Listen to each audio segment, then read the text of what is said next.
రంగారెడ్డి జిల్లాలో TRS party సభ్యత్వ నమోదు కార్యక్రమం మరియు హైదరాబాద్ రంగారెడ్డి మహబూబ్ నగర్ గ్రాడ్యుయేట్స్ ఎన్నికలపై ఎలాంటి కార్యాచరణతో ముందుకు వెళ్తున్నారనే దానిపై టీఆర్ఎస్ సీనియర్ నాయకులు గట్టు రామచంద్రరావుతో మా ప్రతినిధి Naveen face to face. Hyderabad Rangareddy Mahabubnagar graduate ఎన్నికల సన్నాహక సమావేశం ఈరోజు ఎల్బీనగర్లో నిర్వహించారు. ఈ సమావేశంలో రంగారెడ్డి అధ్యక్షులు గట్టు రామచంద్రరావు గారు మనతో పాటు ఉన్నారు. ఈ సమావేశంలో ఏ అంశాలు చర్చించారు అంటే రానున్న ఈ గ్రాడ్యుయేషన్ ఎన్నికల్లో అంటే TRS party CM KCR Vani Devi గారిని ప్రకటించారు. ఈ వాణిదేవి గారి ఎన్నికల్లో ప్రకటించిన సందర్భంగా పోటీ ఎలా ఉండబోతున్న విషయాలు వారితో మాట్లాడి తెలుసుకునే ప్రయత్నం చేద్దాం. సార్ చెప్పండి, సీఎం కేసీఆర్ గారు వాణిదేవి గారిని ప్రకటించారు. ఈ వాణిదేవి గారి ప్రకటించడం వల్ల మిగతా ప్రతిపక్ష పార్టీలు డిఫెన్స్లో పడ్డాయని మీరు ఆలోచిస్తారు? తెలంగాణలో జరగబోయే 2 పట్టభద్రుల నియోజకవర్గాలు కూడా టీఆర్ఎస్ సునాయాసంగా గెలవబోతూ ఉంది.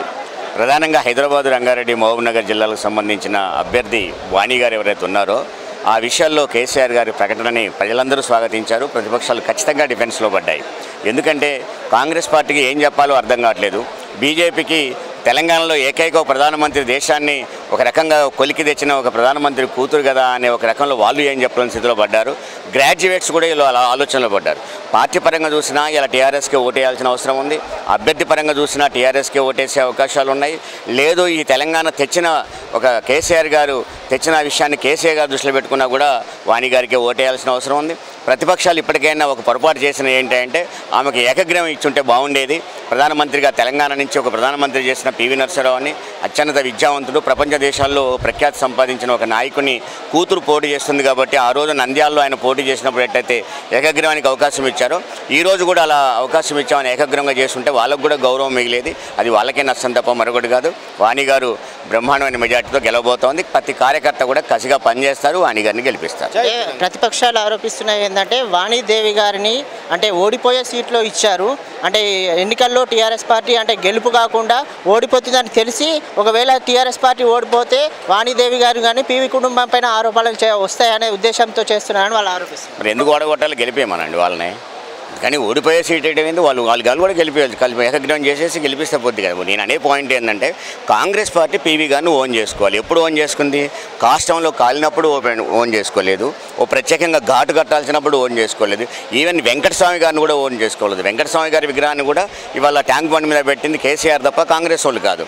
పివి నరసింహారావు గారిని కూడా గౌరవిస్తున్నది, ఆయన్ని ఒక శత జయంతి ఉత్సవాలను జరిపింది కూడా కేసీఆర్ తప్ప వీళ్ళు కాదు.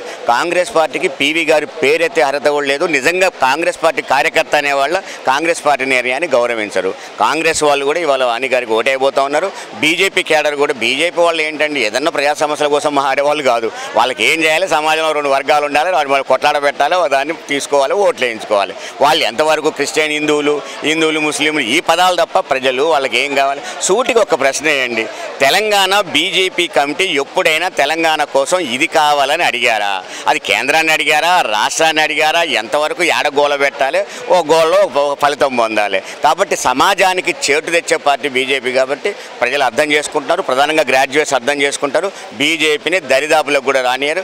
ఎట్టి పరిస్థితుల్లో వాణి గారు భారీ మెజార్టీతో గెలవబోతోంది. ఈ దేశానికి ఒక దిక్సూచిగా కేసీఆర్ ఒక మంచి మార్గాన్ని ఎన్నుకున్నాడు. ప్రధానమంత్రి గారి అమ్మాయిని ఇవాళ క్యాండిడేట్గా తీసుకొచ్చి దాన్ని ప్రతిపక్షాలే కాదు ప్రజలందరూ గౌరవిస్తున్నారు. పీవీ కుటుంబానికి గౌరవించాలనుకుంటే అంటే వాణిదేవి గారికి రాజ్యసభ సీటు కానీ లేదంటే గవర్నర్ కోటాలో ఎమ్మెల్సీ కోటా కింద ఎమ్మెల్సీ పదవి ఇవ్వచ్చు కదా అని అదేనండి. అన్నం పెట్టినప్పుడు ఆ కూర అయితే బాగుంది కదా అంటారు. ఆ కూర వేసినప్పుడు ఇంకో కూర అయితే బాగుంటుంది కదా అని ఏ సీట్ ఇచ్చినా చెప్పేటోళ్ళు చెప్తాడు. విమర్శించేవాడికి అర్థమేముంది? నేను మాత్రం పైస కూడా ఖర్చు పెట్టిన కానీ ఎదురువాడు ఎందుకు పెట్టడు? నేను మాత్రం ఏవి అని కానీ ఏది ఇయ్యాడు? పివి నరసింహారావు దయాదాక్షణలో బతికిన కాంగ్రెస్ పార్టీ ఇప్పటిదాకా పివి నరసింహారావుకి ఏం చేసింది? కేసీఆర్ గారు ఈ రోజైనా ఇదైనా ఇచ్చాడు, నువ్వేమి ఇచ్చావు? ఆ కుటుంబాన్ని నువ్వేం చేసావు? దాన్ని చెప్పండి. మేము కాంగ్రెస్ పార్టీ పీవీ కుటుంబానికి ఇది చేశాము, ఇలా వీళ్ళు ఇది చేయలేదు అని చెప్తే అర్థం చేసుకోవచ్చు. నీ పార్టీని బతికించిన నాయకుని కూతుర్ని మేము తీసుకొచ్చి అందరం ఎక్కిస్తూ ఉంటే ఇంకా అది ఇవ్వలేదు ఇది ఇవ్వలేదు అని మాట్లాడడం అంటే అసహించుకోబడతారు తప్ప అసలే సచ్చిన పార్టీ శ్మశాన వాటికలో ఉంది. ఏదో కిరోసిన్ పోతే బతికించాలని వాళ్ళు ప్రయత్నం చేస్తూ ఉన్నారు. అది బతికేది కాదు, సచ్చేది కాదు. అనవసరంగా కాంగ్రెస్ పార్టీ గౌరవం నిలబెట్టుకోవాలంటే ఖచ్చితంగా ఇవాళ వాణి గారికి సపోర్ట్ చేయాలి. ఇవాళ ఇటు నాయకత్వం చేయలేదు కాబట్టి కేడర్ అన్న ఖచ్చితంగా చేస్తారు. అంటే ఇప్పుడు జరుగుతున్న ఎన్నికలు గ్రాడ్యుయేషన్ ఎన్నికలు కదా సార్. అంటే తెలంగాణలో ఉన్న యువత కానీ గ్రాడ్యుయేట్స్ కానీ తెలంగాణ ప్రభుత్వం విషయంలో అసంపూర్తిగా ఉన్నట్టు అంటే ఉద్యోగాల విషయంలో కానీ నిరుద్యోగ భృతి విషయంలో అసంపూర్తిగా ఉన్నట్టున్నారు. అంటే ఇలాంటి వాటిపైన మీరు అంటే గ్రాడ్యుయేట్స్కి ఏం చెప్పాలనుకుంటున్నారు? ఇప్పుడు మాకు పోటీగా ఉన్న బీజేపీ కానీ కాంగ్రెస్ కానీ కొత్త వాళ్ళు కాదు. ఈ రాష్ట్రాన్ని పరిపాలించిన వాళ్ళే, ఈ దేశాన్ని పరిపాలించిన వాళ్ళే. వాళ్ళు ప్రజల దగ్గరికి పోయినప్పుడు మీరేం చేశారంటే జవాబు చెప్పాలి కదా. కాంగ్రెస్ పార్టీ ఉన్నప్పుడు ఏం చేశారో చెప్పానంటే, తెలుగుదేశం పార్టీ ఉన్నప్పుడు బ్యాన్ చేసింది ఉద్యోగాలండి. దాన్ని కాంగ్రెస్ పార్టీ కొనసాగించింది. 2 కోట్ల రూపాయల ఉద్యోగం, 2 కోట్ల ఉద్యోగాలు ఇస్తారన్న బీజేపీ పార్టీ అలా ఏమి ఇచ్చింది చెప్పండి? 1,32,000 ఉద్యోగాలు మేము ఇచ్చినామని. అట్లాగే ప్రైవేట్ కంపెనీలలో లక్షల కోట్ల రూపాయల ఇలా పెట్టుబడులు వస్తున్నప్పుడు ఆ కంపెనీలలో లక్షల మంది ఇవాళ మన ఉద్యోగాన్ని, ప్రైవేట్ ఉద్యోగాలు పొందగలుగుతున్నారు. ఈ స్థితిలో ఇన్ని ఉద్యోగాలు కల్పించి ఒక ఉద్యోగం చదువుకున్న వాళ్ళనే కాదు, వ్యవసాయదారులలో కూడా నిరుద్యోగాన్ని రూపుమాపాం. సూరత్కి ఇలా బస్సు పోతుందండి మహబూబ్నగర్ నుంచి. ప్రతిరోజు పోయే బస్సు ఇలా ఎందుకు పోవట్లేదు? లోకల్గా ఇలా వలసలు వచ్చిన వాళ్ళు పోయి సొంతంగా వ్యవసాయం ఎందుకు చేసుకుంటున్నారు?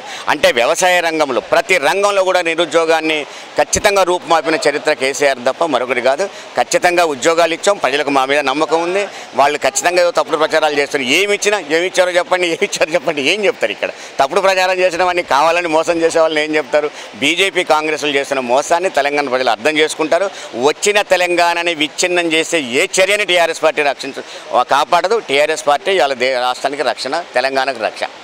ఇంకోటి, తెలంగాణలో వైఎస్ఆర్సీపీ అంటే వైఎస్ షర్మిల కొత్త పార్టీ పెట్టబోతుంది అంటున్నారు. దీనిపైన మీ తప్పే ఉంది. ప్రజాస్వామ్యంలో ఎవరైనా పెట్టుకోవచ్చు.